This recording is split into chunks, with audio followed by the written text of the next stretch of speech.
હરિદ્વારમાં સુપ્રસિદ્ધ કથાકાર વિનોદ ગિરી બાપુ અમરેલી રાવણાવાડાની કથાનો ત્રીજા અને ચોથા દિવસની કથા લાલજી મહારાજ સેવક વૃંદ અને અમરેલી સેવા સ્મરણ આશ્રમ આયોજિત સુપ્રસિદ્ધ કથાકાર મહંત વિનોદ ગિરી બાપુ ગોસ્વામી રાવણાવાડાના વ્યાસાસને હરિદ્વાર મુકામે ભારત માતા મંદિર પાસે સુપ્રસિદ્ધ લાલદેવી માતા વૈષ્ણવદેવી ગુફા મંદિરના આશ્રમના હોલમાં સંગીત સાથે ભાગવત કથાનું ભવ્ય આયોજન તારીખ 19/4/2025 થી 25/4/2025 સુધી ભવ્ય અને દિવ્ય આયોજન કરવામાં આવેલ છે।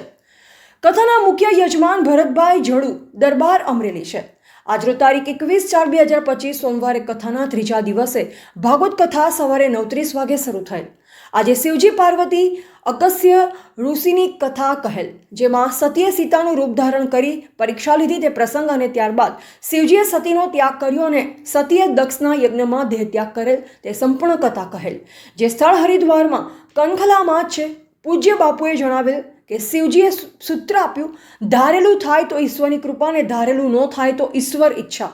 જ્યારે શિવ રૂઠે ત્યારે બધા જ કામ અવડા પડે, અંધારું તો ત્યારે પણ હતું જ। આ કથામાં સંગીતકાર તરીકે રમેશગીરી ગોસ્વામી રીકડિયા અને હરેશ બાપુ દુધરેજિયા છે।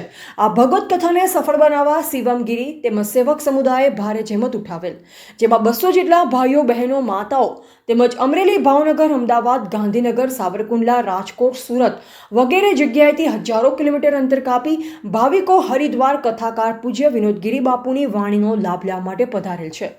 ભાવિકોને રહેવા માટે રૂમોની વ્યવસ્થા, સવારે તાજો લાઈવ નાસ્તો, ચા, કોફી, બપોરે મીઠાઈ સાથે ભોજન પ્રસાદ, ચા, કોફી, સાંજે સ્વરૂચિ સાદું પૌષ્ટિક જમવા સહિતની ખૂબ જ સરસ વ્યવસ્થા કથાકાર વિનોદ ગિરી બાપુ દ્વારા કરવામાં આવેલ છે, એમ મહંત મહેશગીરી ગોસ્વામી ચલથાણની યાદીમાં જણાવેલ છે।